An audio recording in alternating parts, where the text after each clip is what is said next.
जय श्री राधे कृष्ण। माघ के महीने का हमारे सनातन धर्म में बहुत महत्व है। यह महीना भगवान श्री कृष्ण को अति प्रिय है। इस महीने में प्रतिदिन पवित्र नदी में स्नान करना चाहिए, साथ ही भगवान की पूजा करनी चाहिए और माघ मास महात्म्य की कथा पढ़नी या सुननी चाहिए।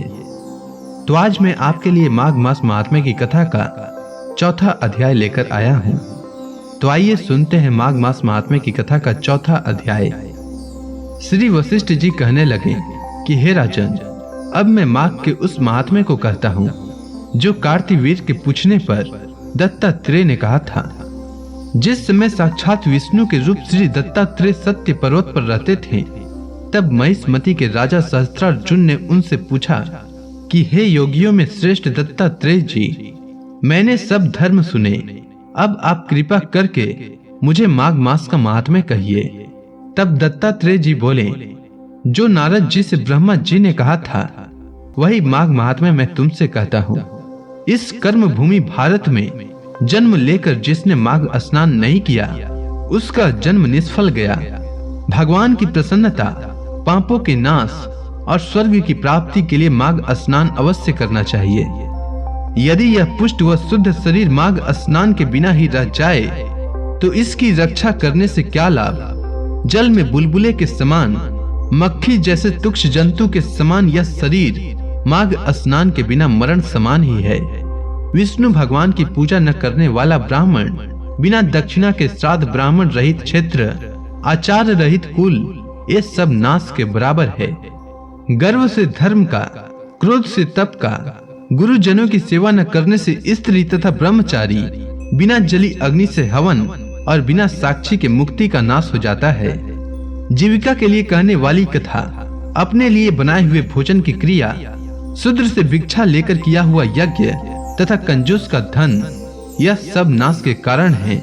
बिना अभ्यास और आलस्य वाली विद्या, असत्य वाणी, विरोध करने वाला राजा, जीविका के लिए तीर्थ यात्रा, जीविका के लिए व्रत, संदेह युक्त मंत्र का जप, व्यग्र चित्त होकर जप करना, वेद न जानने वाले को दान देना, संसार में नास्तिक मत ग्रहण करना, श्रद्धा बिना धार्मिक क्रिया, यह सब व्यर्थ हैं। और जिस तरह दरिद्र का जीना व्यर्थ है, उसी तरह माघ स्नान के बिना मनुष्य का जीना व्यर्थ है।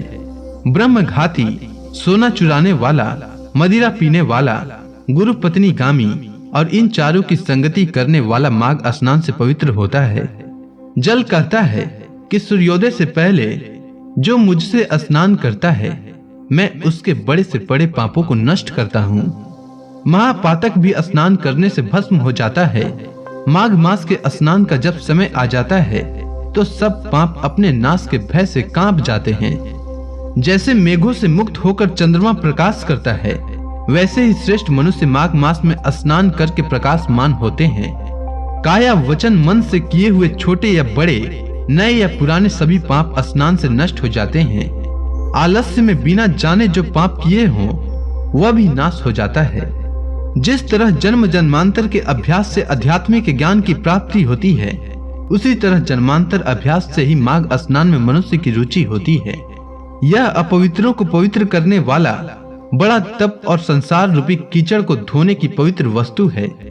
हे राजन, जो मनवांचित फल देने वाला माघ स्नान नहीं करते, वह सूर्य चंद्र के समान भोगों को कैसे भोग सकते हैं। तो इसी के साथ माघ मास महात्म्य की कथा का चौथा अध्याय पूर्ण हुआ। अब आगे की कथा मैं कल लेकर आता हूँ। तब तक के लिए भगवान श्री कृष्ण का नाम लेते रहें। तो प्रेम से बोलिए भगवान श्री कृष्ण की जय, विष्णु भगवान की जय, सभी देवी देवताओं की जय, सनातन धर्म की जय।